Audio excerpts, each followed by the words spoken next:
Alhamdulillah, alhamdulillahi mubarak fi ma yuhibbu wa yarda, wa ashhadu an la ilaha illallah wahdahu la syarika lah, wa ashhadu anna Muhammadan abduhu wa rasuluh. Ya ayyuhalladzina amanu taqullaha haqqa tuqatih wa la tamutunna illa wa antum muslimun, amma ba'du. Fa inna asdaqal hadisi kitabullah wa khairal hadi Muhammadin sallallahu alaihi wasallam,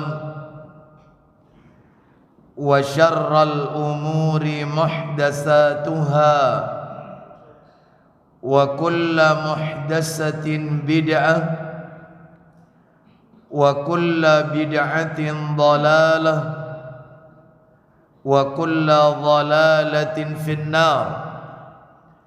Ikhwan wa akhwati fillah, bapak-bapak, ibu-ibu, kaum muslimin dan muslimah, jamaah salat maghrib Masjid Darussalam yang semoga dimuliakan oleh Allah Subhanahu wa ta'ala.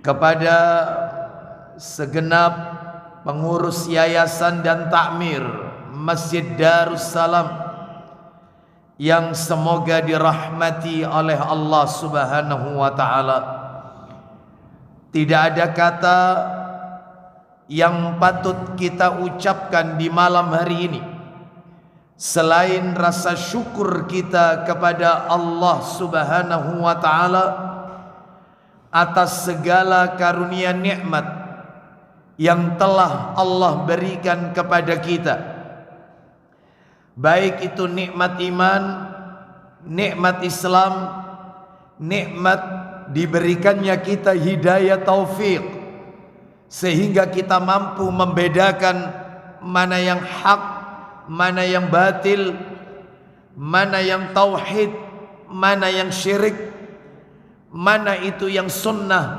mana itu yang bid'ah. Semua itu adalah karena hidayah yang Allah berikan kepada kita.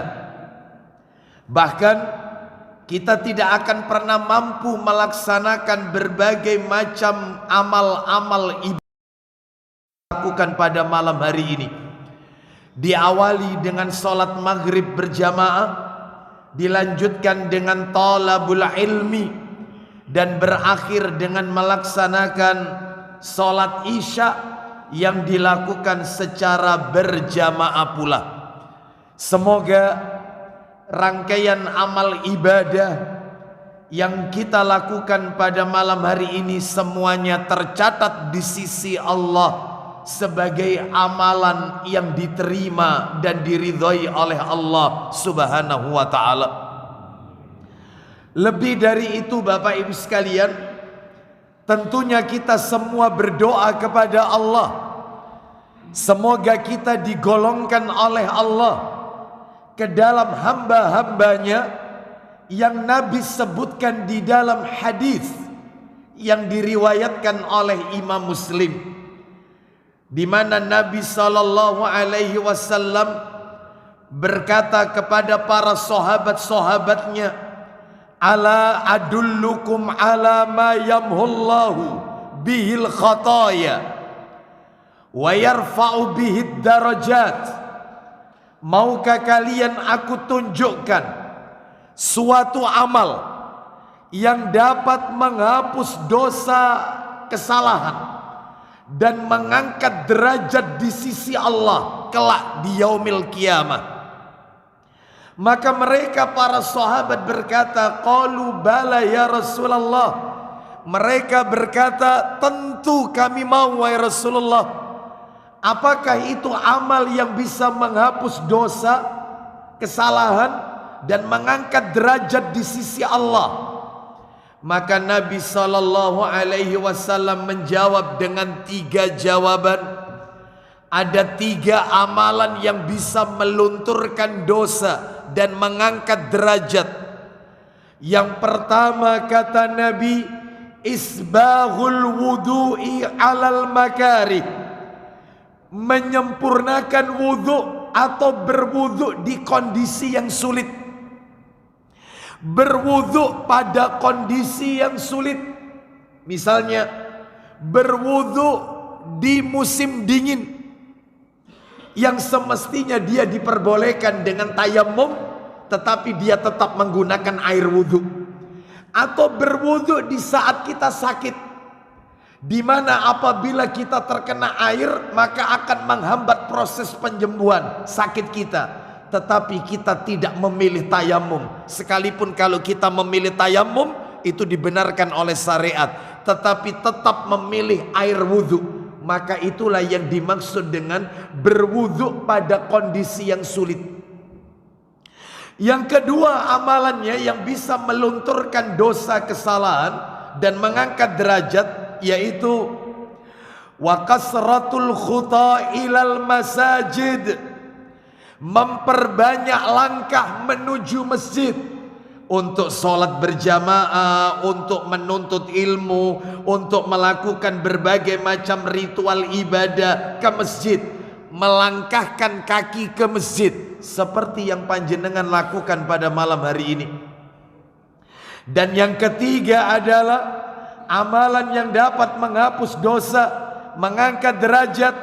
Nabi melanjutkan sabdanya, wantidarus salati ba'das salah, menunggu salat setelah salat, menunggu salat isya setelah salat maghrib, seperti yang panjenengan lakukan malam hari ini. Menunggu di antara 2 waktu salat fardu, terutama 2 salat fardu yang waktunya berdekatan. Maka inilah amalan-amalan yang bisa melunturkan dosa dan mengangkat derajat. Semoga kita semua yang hadir di majelis ini termasuk hamba-hamba Allah yang Nabi sebutkan dalam hadis tersebut. Bapak ibu kaum muslimin dan muslimah rahimani wa rahimakumullah, malam hari ini kita akan lanjutkan pembahasan kita. Beberapa kali pertemuan saya uzur, sehingga materi kita masih berbicara, yaitu kitab atau buku yang ditulis oleh Ustadzuna Ustadz Yazid bin Abdul Qadir Jawaz hafizahullah ta'ala, buku yang berjudul Syarah Rukun Islam, penjelasan tentang rukun Islam. Dan kita masih berada di awal-awal pembahasan. Kita masih berada pada rukun Islam yang pertama, itu pun baru tentang la ilaha illallah. Kita belum menyentuh Muhammad Rasulullah, belum. Terakhir menurut catatan saya, kajian kita masih berada pada bab keutamaan, makna, rukun, dan syarat kalimat la ilaha illallah. Berarti ada 4 Bapak Ibu yang akan kita bahas. Yang pertama keutamaan, yang kedua makna, yang ketiga rukun, yang keempat syarat kalimat la ilaha illallah. Keutamaan la ilaha illallah, makna la ilaha illallah, rukunnya la ilaha illallah, dan syaratnya kalimat la ilaha illallah. Terakhir pertemuan kita bulan yang lalu kalau nggak salah, atau 2 bulan yang lalu mungkin ya, saya sudah menjelaskan secara tuntas keutamaan kalimat la ilaha illallah. 12 keutamaan sudah saya sampaikan semuanya. Berarti malam hari ini kita akan memasuki yang nomor 2, makna la ilaha illallah. Apa sih yang dimaksud dengan la ilaha illallah? Bapak Ibu, diakui ataupun tidak, sadar ataupun tidak, kita mengucapkan kalimat la ilaha illallah ini setiap hari sangatlah banyak. Banyak sekali. Di antaranya ya, kalau kita mau rinci ini, ketika kita sholat 5 waktu, membaca kalimat la ilaha illallah saat tahiyat, at-tahiyatul mubarakatus dan seterusnya, sampai pada kalimat assalamu alaika atau assalamu ala nabiyyi wa rahmatullahi wa barakatuh, assalamu alaina wa ala ibadillahi salihin. Karena ada perbedaan Bapak Ibu. Kalau Nabi masih hidup maka bacaannya assalamu alaika ayyuhan nabiyyu. Tetapi karena beliau telah wafat, Nabi sendiri ketika ditanya oleh para sahabat, bagaimana jika engkau wafat, apa yang harus kami baca? Ketika Anda masih hidup kami mengucapkan assalamu alaika ayyuhan nabiyyu, sedangkan Anda kalau wafat yang kami baca apa? Maka Nabi mengajarkan assalamu alaina, assalamu alan nabiyyi. Jadi bukan assalamu alaika, tetapi assalamu alan nabiyyi. Assalamu alaika itu kalau orangnya masih hidup Bapak Ibu. Assalamu alan nabiyyi wa rahmatullahi wa barakatuh, assalamu alaina wa ala ibadillahi salihin, baru asyhadu alla ilaha illallah. Loh, kalimat tauhid la ilaha illallah. Salat 5 waktu tahiyat baca la ilaha illallah, itu baru salat fardu, belum salat sunnah qobliyah ba'diyah, belum tahajudnya, belum witirnya, pasti membaca la ilaha illallah, terutama ketika tahiyat, tasyahud. Belum tahiyatul masjidnya, belum salat duhanya, banyak, belum ditambah menirukan muadzin. Asyhadu an la ilaha illallah, asyhadu an la ilaha illallah. Terakhir la ilaha illallah, kita yang dengar la ilaha illallah. Belum itu, belum lagi iqamah. Karena iqamah itu statusnya sama seperti azan. Sebab Nabi pernah mengatakan dalam hadis Abu Dawud, di antara 2 adzan ada sholat sunnah. Lihat kata-kata Nabi, antara 2 adzan ada sholat sunnah. Maksudnya antara 2 adzan, antara adzan dan iqamah, Nabi menyebut iqamah sama dengan adzan. Maksudnya Ustadz, iqamah itu disamakan dengan adzan, maksudnya apa? Kita yang mendengar juga menirukan. Makanya kalau iqamah, ketika ada yang iqamah Allahu Akbar, Allahu Akbar, maka dalam hati kita boleh atau mengucapkan Allahu Akbar, Allahu Akbar, syahadu an la ilaha illallah, syahadu anna, seperti azan. Begitu apa ini yang iqamah tersebut mengucapkan la ilaha illallah, kita boleh mengucapkan la ilaha illallah karena statusnya sama dengan azan. Iqamah disebut oleh Nabi azan. Berarti kalau begitu banyak sekali kita mengucapkan kalimat la ilaha illallah. Belum lagi ditambah zikir pagi, zikir petang. La ilaha illallah wahdahu la syarikalah lahul mulku dan seterusnya 100 kali. Loh, banyak sekali. Tapi maaf, sayang beribu sayang, ternyata tidak sedikit di antara kaum muslimin yang tidak paham makna la ilaha illallah. Dia hafal, dia bisa mengucapkannya, tetapi makna yang terkandung di dalamnya nggak paham. Bapak Ibu sekalian, mohon maaf tidak ada maksud lain. Orang-orang kafir Quraisy di zaman Nabi sallallahu alaihi wasallam, mereka susah mengucapkan kalimat la ilaha illallah. Ternyata mereka jauh lebih paham daripada kita. Mereka tahu konsekuensi orang kalau mengucapkan la ilaha illallah. Makanya susah. Abu Thalib saja mati kafir, sekalipun telinganya dibisikkan oleh Nabi la ilaha illallah, dan dijamin oleh Nabi kalimatan asyhadu laka biha indallah, satu kalimat yang aku keponakanmu akan membela paman nanti di hari kiamat. Tetap nggak mau. Kenapa? Karena dia tahu resikonya, konsekuensi mengucapkan itu. Kita yang tiap hari la ilaha illallah, la ilaha illallah, tapi nggak paham. Mereka paham konsekuensinya. Kalau begitu apa maknanya ya la ilaha illallah itu? Nah, ini yang harus kita dudukkan, yang akan kami jelaskan, yaitu makna kalimat la ilaha illallah. Bapak Ibu sekalian rahimani wa rahimakumullah, kalimat la ilaha illallah seringkali diterjemahkan tidak ada Tuhan selain Allah. Coba panjenengan tanya kepada saudara-saudara kita di luar sana ya, di luar sana, coba dites, Pak, panjenengan sakit baca la ilaha illallah? Oh sakit, la ilaha illallah. Artinya apa, Pak? Saya yakin jawabannya tidak ada Tuhan selain Allah. Tanya lagi, maksudnya panjenengan tidak ada Tuhan selain Allah itu apa? Pasti jawabannya adalah tidak ada pencipta langit, tidak ada pencipta bumi, tidak ada yang memberikan rezeki, tidak ada yang bisa menghidupkan dan yang mematikan kecuali Allah. Kalau cuman sebatas itu pemahaman la ilaha illallahnya, apa bedanya dengan orang kafir Quraisy dulu yang diperangi oleh Nabi sallallahu alaihi wasallam? Berarti belum paham makna la ilaha illallah. Sekarang saya akan tunjukkan la ilaha illallah itu maknanya bukan tidak ada Tuhan selain Allah, bukan. Tetapi makna yang benar kalimat la ilaha illallah itu adalah, saya bahasa Arabkan dulu nanti terjemahannya.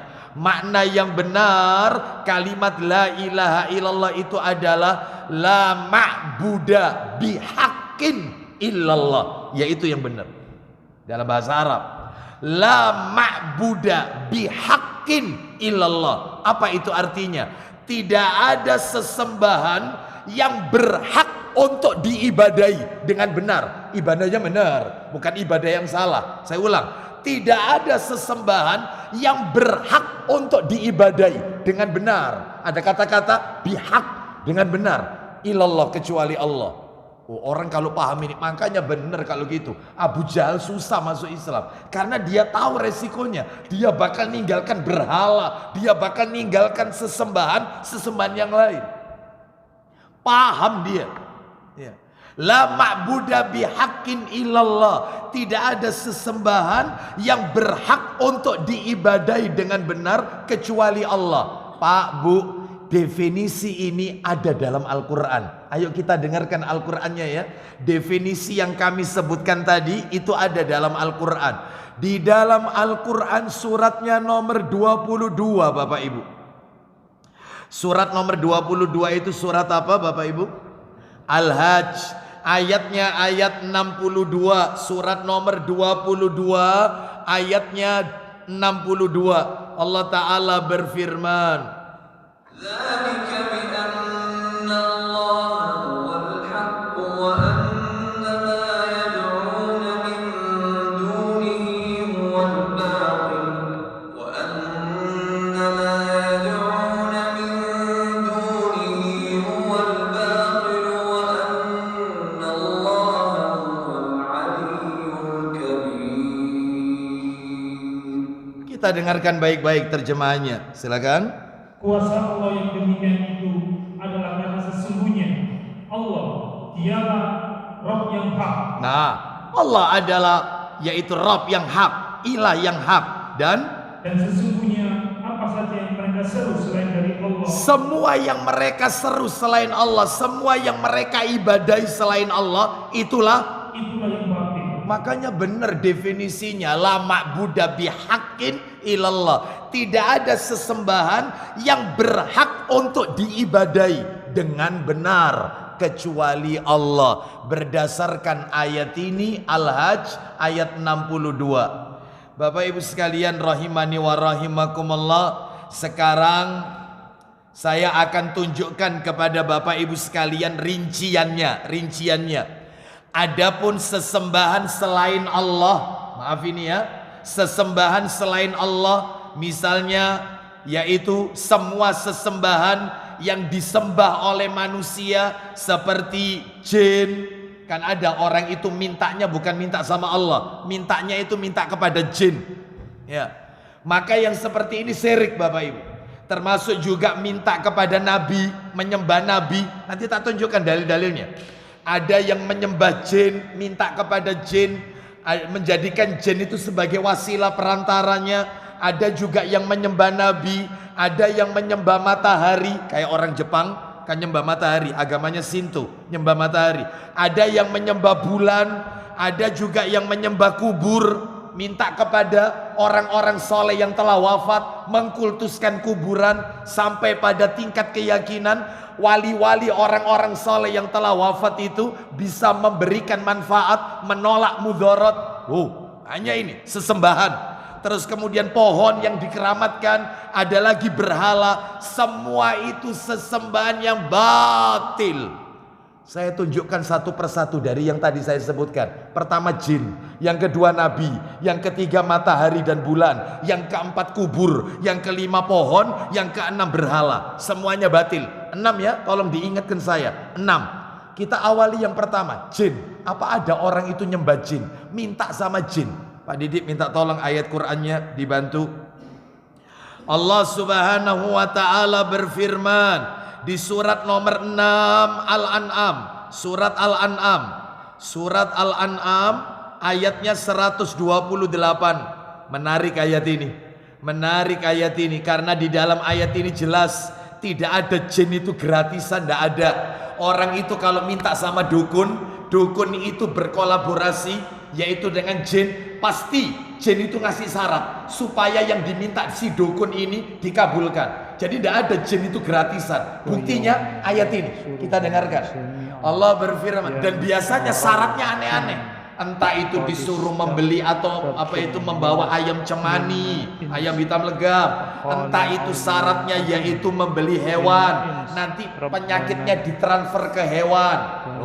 Ada juga yang syaratnya itu supaya permintaannya si dukun tukang tenung ini dikabulkan oleh si jin, syaratnya nyeleneh. Suruh mengencingi Al-Quran. Ketika buang hajat kakinya harus ninja Al-Quran supaya lancar apa yang diminta. Pasti kasih syarat. Anda dengarkan kata-katanya jin. Dia berkata kepada Allah, lihat jin. Kita dengarkan ini. Surat Al-An'am ayat 128. Al-An'am 128. Allah berfirman, Wa yawma yahsyuruhum jami'an ya ma'syaral jinni qad istakfartum minal ins wa qala awliya'uhum minal ins rabbana istamta'a ba'duna bi ba'din wa balagna ajalana alladhi ajjalta lana qala an-naru mathwaakum khalidina fiha illa ma sha'a Allah inna rabbaka hakimun alim. silakan. Dan ingatlah hari di waktu Allah menghimpunkan mereka semuanya, dan Allah berfirman, Apa kata Allah ketika semuanya ditaruh di padang mahsyar? Manusia dan jin semuanya ditaruh di padang mahsyar. Apa kata Allah Azza wa Jal? hai golongan jin, Hai golongan jin, silakan. sesungguhnya kamu telah banyak menyesatkan manusia. Kalian telah banyak menyesatkan manusia, kata Allah Azza wa Jalla. Terus apa katanya jin? Lalu berkatalah kawan-kawan mereka dari golongan manusia, Terus stop sampai situ dulu. Di antara kalangan manusia ada yang berkata nanti di hari kiamat. Jadi Allah kan berkata, hai golongan jin, kalian telah banyak menyesatkan manusia. Manusianya berkata, belani jin. Lihat apa katanya manusia. Lihat, mereka berkata, silakan. ya Rob kami, Ya Rabb kami, sesungguhnya sebagian daripada kami telah dapat kesenangan dari sebagian yang lain. sesungguhnya saya bacakan ya terjemahan lain. Ya Rabb kami telah saling mendapatkan kesenangan, dan sekarang waktu yang telah engkau tentukan buat kami telah datang. Jadi katanya manusia, jin ini telah menguntungkan saya. Ya Allah, apa yang saya minta dituruti, Sedangkan Allah berkata kepada jin, kalian telah menyesatkan manusia. Jadi masih dibelani sama manusia. Bayangkan. Teruskan. Kemudian, dan kami telah sampai kepada waktu yang telah engkau tentukan bagi kami. Allah berfirman, silakan. Allah berfirman. Perhatikan apa kata Allah Azza wa Jalla, silakan. Neraka itulah tempat diam kamu. Terus. Sedangkan kamu kekal di dalamnya. Neraka itulah tempat kamu dan kekal di dalamnya. Kecuali kalau Allah mengendaki yang lain.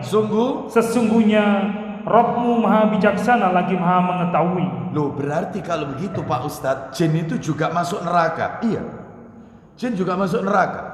Manusia masuk neraka, jin masuk neraka. Mari kita dengarkan kalau jin, manusia sama-sama masuk neraka. Mereka yang suka meminta bantuan kepada jin, apapun itu, entahkah itu namanya tukang tenung, paranormal, black magic, white magic, dukun, wong pinter, apapun itu sudah namanya, termasuk pesulap, tukang sihir, semuanya. Nah, kita dengarkan ini firman Allah Ta'ala. Jin masuk neraka juga, sama seperti manusia.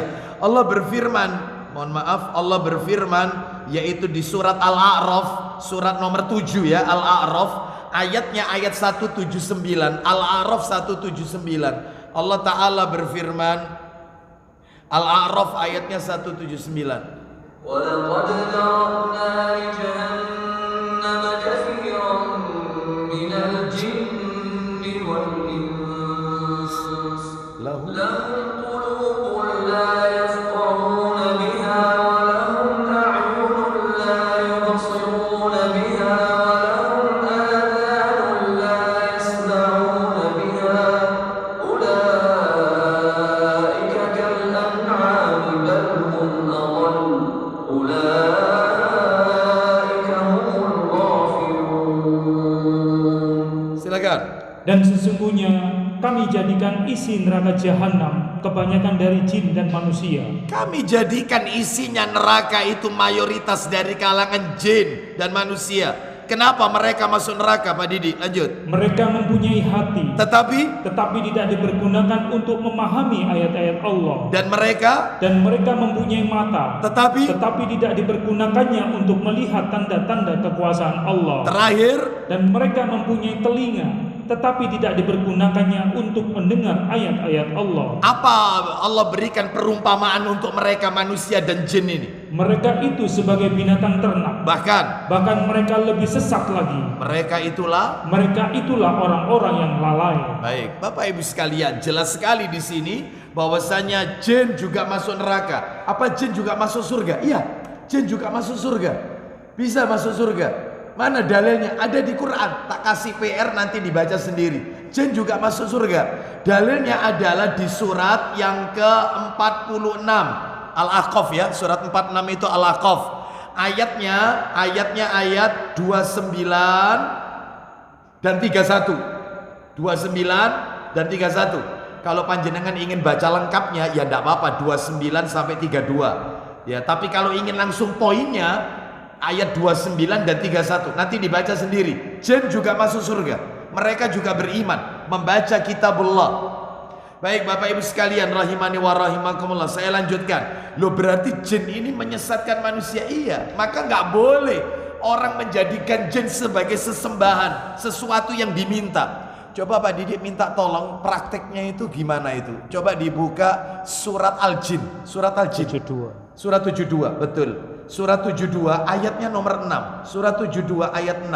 Apa betul sih ada orang itu minta kepada jin? Jin itu dijadikan sesembahan. Ayat 6. Allah Ta'ala berfirman, وَأَنَّهُ كَانَ رِجَالٌ مِّنَ الْإِنسِ يَعُوذُونَ بِرِجَالٍ مِّنَ الْجِنِّ فَزَادُوهُمْ رَهَقًا. silakan. Dan bahwasannya ada beberapa orang laki-laki di antara manusia Yang meminta perlindungan kepada beberapa laki-laki di antara jin. ada beberapa laki-laki di antara kalangan manusia meminta perlindungan. Perlindungan itu kepada Allah mintanya. Ya, sehingga kalau ada orang menyembelih sesaji, menyembelih meskipun dia menyebut nama Allah, tapi diperuntukkan untuk penguasa alam, ya, maka ini berarti dia minta perlindungan. Seperti itu. Termasuk sedekah bumi, menyerahkan hasil panennya, yaitu untuk dikirim ke lautan atau ke kawah Gunung Merapi atau ke mana kawah Bromo dan seterusnya. Dia minta perlindungan dari jin. Ternyata jin itu, maka jin-jin itu menambah bagi mereka dosa dan kesalahan. kesalahan, nambah kesesatan, bukan nambah baik, nambah kesesatan.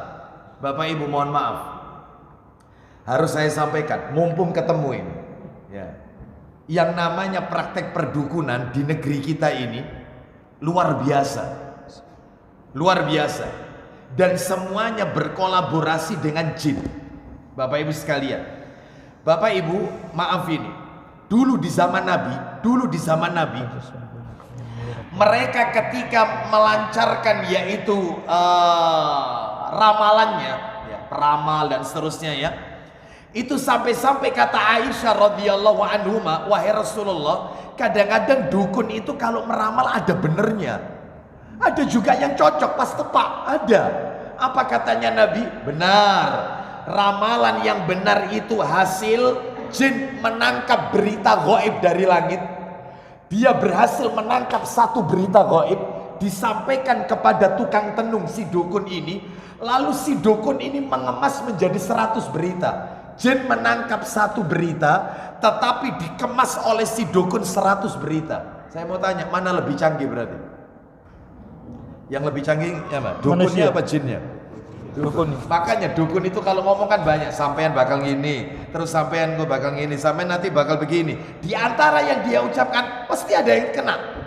Ya, itulah hasil tangkapan berita dulu di zaman Nabi. Nanti tak tunjukkan yang sekarang bagaimana. Di mana itu dalilnya? Kok Aisyah berkata ada di antara mereka kalau ngomong itu pas, cocok. Coba dibuka Sahih Muslim. Sahih Muslim nomornya 2085. Sahih Muslim 2085, Bapak Ibu. Kita dengarkan 2085. Ada ya? Nah, silakan kita dengarkan ini. Dari Aisyah radhiyallahu anhuma, ia berkata, Silakan. aku pernah bercerita kepada Rasulullah SAW. Apa kata Aisyah radhiyallahu anhuma? Bahwa para tukang tenung berkata begini dan begitu. Terus Kami lihat kenyataannya memang benar. katanya Aisyah, kenyataannya memang cocok wahai Rasulullah. Terus lanjut. Sabda Nabi SAW, Iya. kata-kata yang benar itu tertangkap oleh sebangsa jin. Terus Lalu dibisikkannya ke telinga tukang tenung dan ditambah-tambahnya dengan 100 dusta. nah, sama si dukun ditambah jadi 100 dusta. Salah satu ada yang pas. Iya. Dan mendatangi orang seperti ini 40 hari sholat kita nggak diterima. Coba 2088 dari Sofia. Ya kalau nggak salah. Betul. 20 silakan Pak. Sofia. Iya. Dari Sofia radhiyallahu anha, dari sebagian para istri Nabi SAW. Apa kata beliau radhiyallahu anha? Dari Nabi SAW beliau bersabda, Apa isi sabdanya? siapa mendatangi tukang tenung, Man ataka hinan fasa'alahu an syai'in lam tuqbal lahu salatun arba'ina yauman. Silakan. lalu dia menanyakan sesuatu kepada tukang tenung itu, Dia tanya kepada si wong pinter ini, meskipun dia tidak yakin, sekedar tanya, maka tidak diterima Allah sholatnya selama 40 malam. 40 hari nggak diterima sholatnya. Sholat fardu sama sholat sunnahnya nggak diterima. Tidak diterima oleh Allah Azza wa Jalla. Ustadz kalau tobat, Ustadz, kalau tobat berjanji tidak diulangi lagi, apakah yang 40 hari itu sholat, Ustadz? 5 waktu loh ini kali 40 hari, belum qobliyah ba'diyah, belum tahajudnya, yang selama 40 hari itu dia lakukan, itu hilang. Lah kalau tobat apakah dikembalikan? Katanya ulama enggak, selesai hilang. Lah terus makanya dikejar. Banyak sholat sunnah, sekali datang ke dukun, jangankan begitu, sudah. Sekarang kan banyak tipe dukun itu, ada yang peramal, ada tipe dukun itu an-nujum, ramalan bintang. Nanti baca koran, baca majalah, Sagittarius, jodohnya bagaimana, rezekinya. Itu panjenengan baca, panjenengan cocokkan sama tanggal lahir. Ternyata dalam hati panjenengan, kok cocok ya, 40 hari sholat gak diterima oleh Allah Azza wa Jalla. Selesai. Jangan dibaca Gemini, Scorpio, Leo, Virgo. Lu Ustadz kok apal? Dikasih tahu. Gak usah dibaca. Ini ramalan, apalagi pakai garis tangan. Sekarang lebih keren lagi, pakai lintrik atau tarot, kartu. Ada lagi pakai golongan darah sekarang. Golongan darahmu apa? Suami istri mau menikah, golongan nanti ketemunya apa? Rezekimu nanti bagaimana? Jodohmu dan seterusnya. Kita datang tok tanya, meskipun tidak yakin 40 hari sholat tidak terima. Kecuali kita mendatanginya untuk ngetes kebohongannya, boleh. Dan itu pun tidak boleh sendirian, harus saksikan orang banyak untuk nguji kebohongannya. Kan ada orang itu tipe dukun sok tahu urusan gaib, merusak durungnya winara,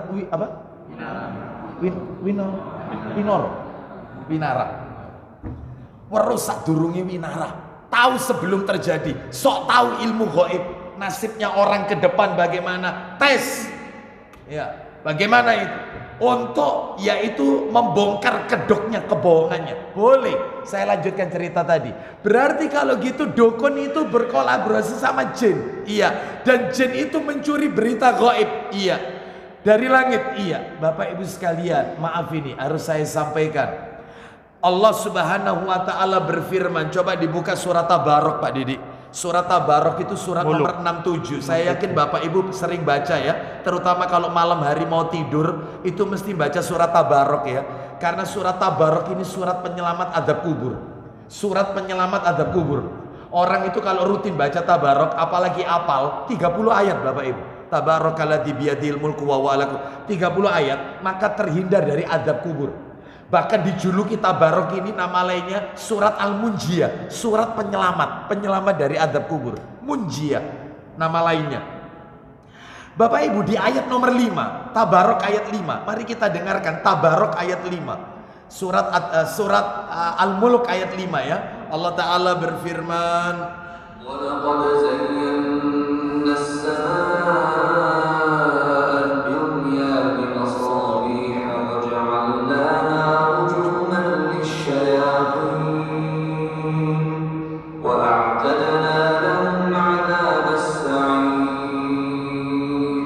silakan.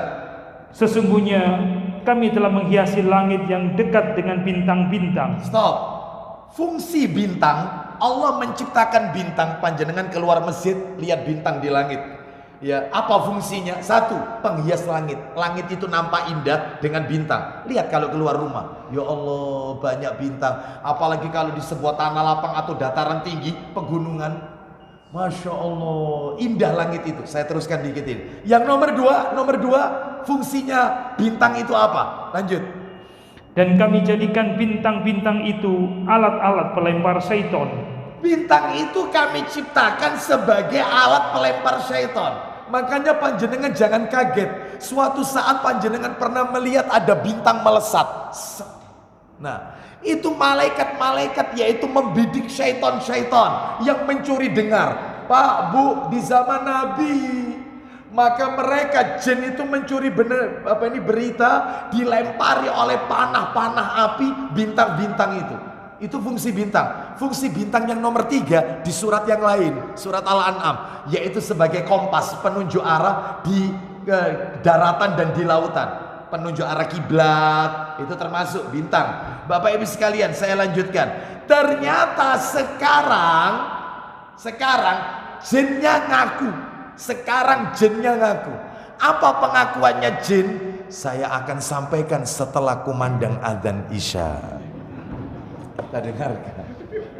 Wassallallahu ala nabiyyina wa ala alihi washabihi wasallam. Tafadhal.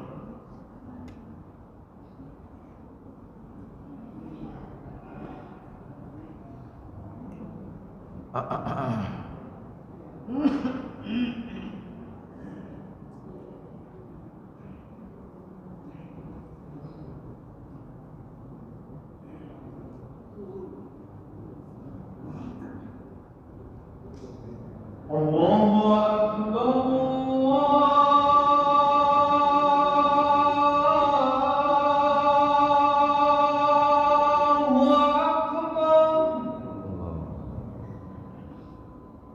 Allah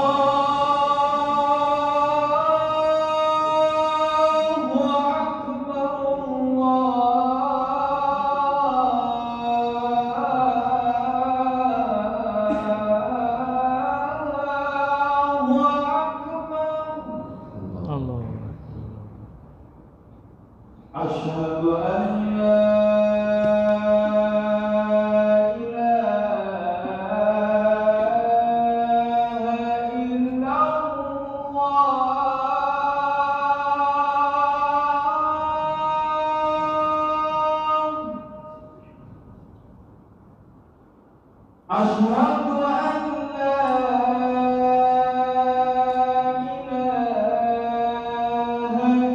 إلا الله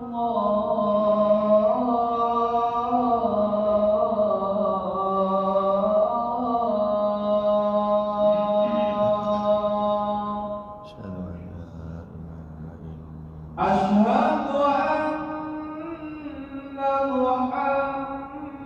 محمدا رسول الله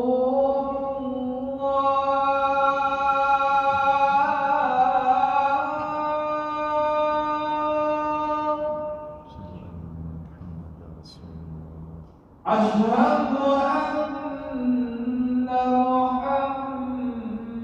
محمدا رسول الله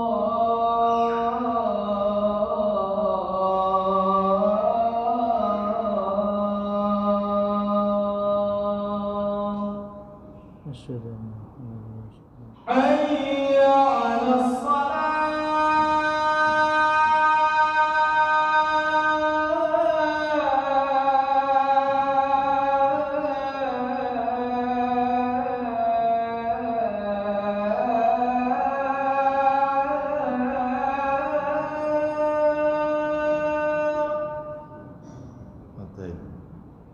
حي على الصلاة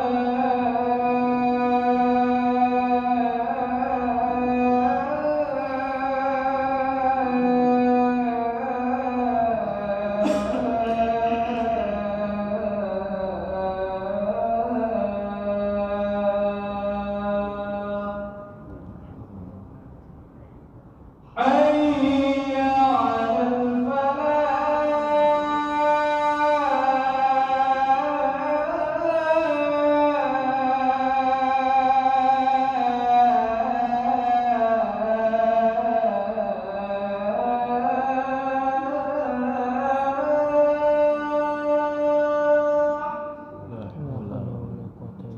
حي على الفلاح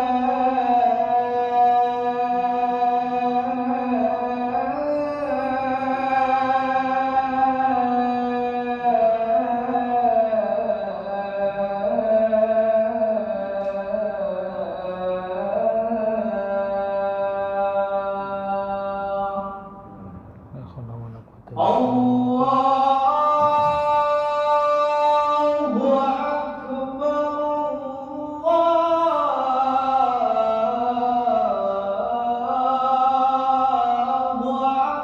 أكبر لا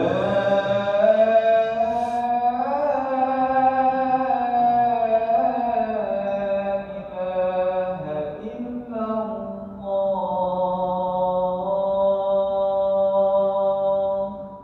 لا إله إلا محمد رسول الله صلى الله عليه وسلم. اللهم صل على محمد وعلى آل محمد. اللهم رب هذه الدعوات التامة والصلاة القائمة محمد الوسيلة والفضيلة وعبد المقام المحمود الذي وعدته. Alhamdulillah, wassalatu wassalamu ala rasulillah wa ba'd. Kita lanjutkan Bapak Ibu sedikit, yaitu tadi sudah saya sampaikan dulu, mereka jin mencuri dengar berita-berita gaib dari langit, maka akan ada yaitu bintang-bintang panah-panah api yang akan mengenai mereka. Namun ternyata sekarang jin itu dia berkata, bagaimana kalau sekarang? Kalau dulu mereka berhasil mencuri berita gaib dari langit, berhasil satu berita, nggak banyak, cuman satu, disampaikan kepada para tukang tenung dukun. Lalu bagaimana kalau sekarang ini? Kita dengarkan ayatnya surat Al-Jin, surat nomor 72, pengakuannya jin sendiri. Kita dengarkan. Jadi mohon maaf, saya sengaja menyampaikan ini supaya memberikan penanaman kepada Bapak Ibu. Jangan percaya lagi dengan yang namanya wong pinter, paranormal, dukun, apapun namanya. Sekalipun pakai label-label kiai kah, gus kah, habib kah, ustadz kah, siapapun. Ya. Maka kenapa kita dengarkan pengakuannya jin sekarang ini bagaimana? Surat Al-Jin ayat 8 dan 9. Surat Al-Jin ayat 8 dan ayat 9. Allah Ta'ala berfirman, وَأَنَّا لَمَسْنَا السَّمَاءَ فَوَجَدْنَاهَا مُلِئَتْ حَرَسًا شَدِيدًا وَشُهُبًا وَأَنَّا كُنَّا نَقْعُدُ مِنْهَا مَقَاعِدَ لِلسَّمْعِ فَمَن يَسْتَمِعِ الْآنَ يَجِدْ لَهُ شِهَابًا رَّصَدًا. silakan. Dan sesungguhnya kami telah mencoba mengetahui rahasia langit. Terus, Maka kami mendapatinya penuh dengan penjagaan yang kuat dan panah-panah api. sesungguhnya kami jin, maksudnya telah mencoba mengetahui rahasia langit. Maka kami mendapatinya penuh dengan penjagaan yang kuat dan panah-panah api. Lanjut intinya Pak Didi, ayat 9-nya. Dan sesungguhnya kami dahulu dapat menduduki beberapa tempat di langit itu untuk mendengarkan berita-beritanya. Lihat kata-kata jin. Sesungguhnya kami dahulu, jin berkata, kami dahulu dapat menduduki beberapa tempat di langit untuk mencuri dengar berita-beritanya. Tetapi sekarang, ini loh pengakuannya jin. Sekarang, lanjut. Barang siapa yang mencoba mendengarkan seperti itu, Pasti. tentu akan menjumpai panah api yang mengintai untuk membakarnya. Sekarang kami nggak bisa. Karena penuh dengan pengintai-pengintai. Jadi kalau ada sekarang model dukun meramal, itu murni dari dukunnya. Murni sudah. Jin sudah nggak mampu untuk mencuri berita gaib dari langit. Bapak Ibu sekalian, sehingga nggak usah dipercaya, yaitu omongan mereka. Kenapa? Karena ini adalah dusta. Orang yang mengaku sok tahu ilmu gaib, padahal yang tahu masalah gaib ini hanyalah Allah Azza wa Jalla. Baik Bapak Ibu sekalian, ini yang pertama, meminta jin atau menjadikan jin sebagai sesembahan. Yang kedua adalah yaitu menyembah nabi. Sesembahan yaitu ada di antara manusia yang menjadikan nabi sebagai sesembahan. Mana dalilnya? Dalilnya di dalam surat Al-Maidah ayat 116. Kisah tentang Isa bin Maryam, Isa putranya Maryam, ya, alaihi salam. Kita dengarkan surat nomor 5 Al-Maidah ayatnya 116. Ya. Allah Ta'ala berfirman, وَإِذْ قَالَ اللَّهُ يَا عِيسَى ابْنَ مَرْيَمَ أَأَنْتَ قُلْتَ لِلنَّاسِ اتَّخِذُونِي وَأُمِّيَ إِلَٰهَيْنِ مِن دُونِ اللَّهِ قَالَ سُبْحَانَكَ مَا يَكُونُ لِي أَنْ أَقُولَ مَا لَيْسَ لِي بِحَقٍّ إِن كُنتُ قُلْتُهُ فَقَدْ عَلِمْتَهُ تَعْلَمُ مَا فِي نَفْسِي وَلَا أَعْلَمُ مَا فِي نَفْسِكَ إِنَّكَ أَنْتَ عَلَّامُ الْغُيُوبِ. silakan. Dan ingatlah ketika Allah berfirman, Wahai Isa putra Maryam, Hai Isa putra Maryam, silakan. adakah kamu mengatakan kepada manusia, jadikanlah aku dan ibuku dua orang ilah selain Allah? Bayangkan. Allah Subhanahu wa taala menegur Nabi Isa alaihissalam. Apa kata Allah? Hai Isa, apakah engkau yang mengatakan kepada orang-orang, jadikan aku dan ibuku Maryam sebagai dua Tuhan selain Allah? Apa kamu yang nyuruh? Mestinya ayat ini dikopi diberikan kepada mereka mestinya. Kamu tak yang nyuruh, jadikan aku ini Tuhan, Tuhan Bapa, Tuhan dan seterusnya, dan ibuku juga Tuhan selain Allah. Kamu yang menyuruh. Kita dengarkan apa jawaban Isa alaihissalam. Lanjut. Isa menjawab, Mestinya difotokopi ayat ini. Nabi Isa alaihissalam menjawab, silakan. Maha suci engkau, Tidak patut, lanjut. tidaklah patut bagiku mengatakan apa yang bukan hakku mengatakannya. Terus. Jika aku pernah mengatakan, maka tentulah engkau mengetahui apa yang ada pada diriku, dan aku tidak mengetahui apa yang ada pada diri engkau. Baik. Andai kata aku katakan, engkau pasti tahu ya Allah. Lanjutkan. Sesungguhnya engkau maha mengetahui perkara yang gaib. Nah, Bapak Ibu sekalian, ini menunjukkan kepada kita ternyata masih ada juga, yaitu mereka-mereka yang melakukan persembahan kepada Nabi, menjadikan Nabi itu sampai tingkat mengkultuskan Nabi sampai pada taraf ketuhanan, uluhiyah. Lah ini seperti orang-orang Nasrani. Padahal ajarannya Nabi Isa itu Bapak Ibu sekalian adalah mentauhidkan Allah Azza wa Jalla, mentauhidkan Allah Azza wa Jalla. Ya, jadi ini menunjukkan kepada kita bahwasanya ada sebagian manusia yang menjadikan para nabi itu sebagai sesembahan. Sedikit aja Bapak Ibu saya tambahkan, sebagaimana yang kami sampaikan tadi pagi kajian di Perumahan Puri Indah, bahwasanya Bapak Ibu ajarannya Nabi Isa ini alaihissalam itu pusatnya di negeri Syam. Pusatnya di negeri Syam. Perhatikan Bapak Ibu, antara Nabi Isa alaihissalam dengan Nabi Muhammad SAW, Isa dengan Nabi Muhammad 500 tahun. 500 tahun. Mohon maaf ya. Perhatikan ini, 500 tahun. Sedangkan antara Nabi kita dengan kita sekarang itu 14 abad. Betul ya? Nabi wafat 11 Hijriah.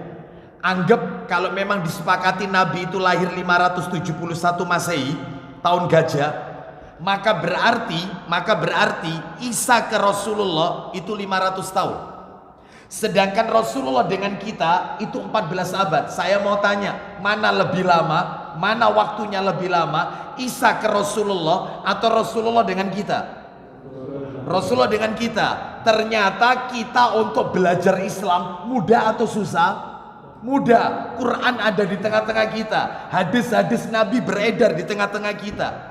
Sehingga saya mengatakan demikian ini adalah untuk membantah sebagian orang yang mengatakan bahwasannya ayah dan ibunya Rasulullah SAW itu adalah penghuni surga, karena dia berada di zaman fatrah, zaman yang tidak ada Nabi diutus, sehingga dimaafkan dosa-dosanya. Lu nggak bisa, wong orang Mekah itu kalau berdagang ke Sam, sehingga sangat memungkinkan mereka menerima dakwanya Nabi Isa alaihissalam. Apa dakwanya Nabi Isa? Mentauhidkan Allah. Sedangkan kita tahu di zaman Rasul belum diutus. Ada seseorang yang namanya Waraqah bin Naufal. Siapa itu? Bukan pamannya Khadijah. Seringkali kita dengarkan itu Waraqah itu pamannya Khadijah. Salah. Waraqah itu misanannya Khadijah, anak pamannya Khadijah. Waraqah Nasrani, tapi dia tidak melakukan syirik. Nasrani yang ngikuti agamanya Isa, mentauhidkan Allah, dan dia tidak menjadikan Isa sebagai Tuhan. Sampai-sampai Rasul mengatakan, Waraqah, aku melihat Waraqah mendapat 1 atau 2 surga. Maka Nabi juga mengatakan, jangan mencela Waraqah, karena aku melihat Waraqah mendapatkan 1 atau 2 surga. Waraqah hidup di zaman Rasul belum diutus, berarti zaman fatrah, masuk surga. Tapi ada orang di zaman itu namanya Amr bin Luhai, yang memasukkan sesajen pertama ke kota Mekah, sembelihan sesajen, yaitu masuk ke kota Mekah. Amr bin Luhai itu divonis oleh Nabi neraka. Bahkan Allah yang memberitahukan, ada dalam hadis Bukhari. Berarti kalau begitu mereka menolak ayah ibunya Rasul itu masuk surga, sedangkan Nabi sendiri yang mengatakan orang tua Nabi berada di neraka. Ya, maka dalam hal ini adalah mereka telah memaksakan sesuatu yang menyelisih hadis Nabi. Bapak Ibu, tentunya saya dan Anda semua senang kalau orang tua Nabi itu di surga. Siapa yang gak senang? Terus apa kepentingan saya mengatakan ini? Tentunya kita bangga, senang, bersyukur orang tua Nabi masuk Islam dan yaitu masuk surga, berada di surga. Siapa yang gak senang? Apa beratnya saya mengatakan itu? Masalahnya kita belajar agama ini bukan main perasaan, main dalil. Soalnya Rasul sendiri yang mengatakan ayahku di neraka, sedangkan ibuku Aminah, aku mintakan ampun, ditolak oleh Allah. Selesai, kita imani apa adanya. Jadi jangan main perasaan bahwasanya enggak itu hidup. Nggak bisa. Waroko hidup di zaman Fatrah, tapi masih mengikuti ajarannya Isa. Sehingga pada waktu itu orang-orang Mekah, mereka masih mengenal ajarannya Isa, tetapi mereka nggak mau mentauhidkan Allah. Mereka tetap menyembah berhala, menjadikan patung sebagai media wasilah. Padahal mereka kalau dagang ke negeri Sam, pusatnya Nasrani, ajaran Isa di negeri Sam. Mereka tahu ajarannya Isa, tapi mereka tidak mau mentauhidkan Allah. Selesai, kafir. Bapak Ibu sekalian, oleh karena itu ini menunjukkan kepada kita bahwasanya ada orang itu yang menjadikan Nabi sebagai sesembahan. Saya cukupkan sampai di sini, maka masih kurang berapa tadi ya? Ada yang menjadikan matahari dan bulan ya. Matahari, bulan, terus kemudian apa? Kubur, pohon sama berhala. Insya Allah di lain kesempatan, insya Allah. Ada yang mau bertanya? Nggak ada ya? Satu terakhir. Satu dan terakhir.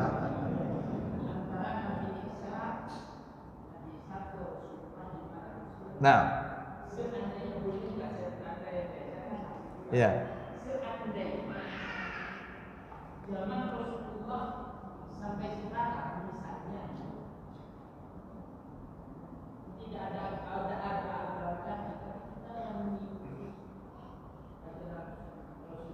Iya.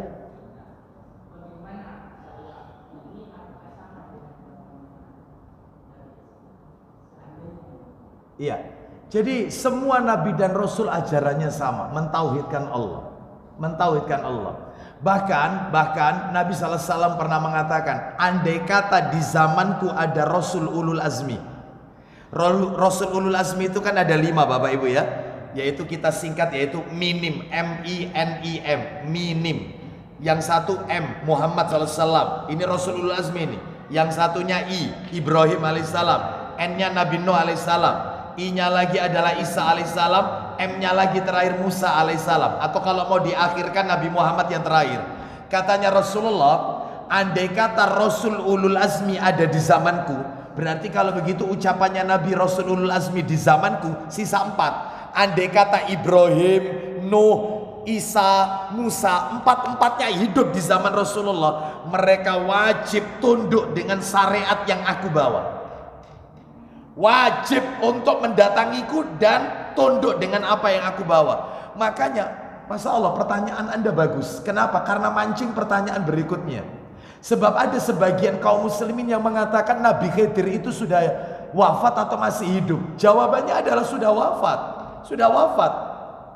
Loh, wafatnya sejak zaman Rasul itu sudah wafat. Sebab katanya para alim ulama, andai kata Khidir itu masih hidup, kenapa dia bersembunyi nggak datang kepada Rasulullah?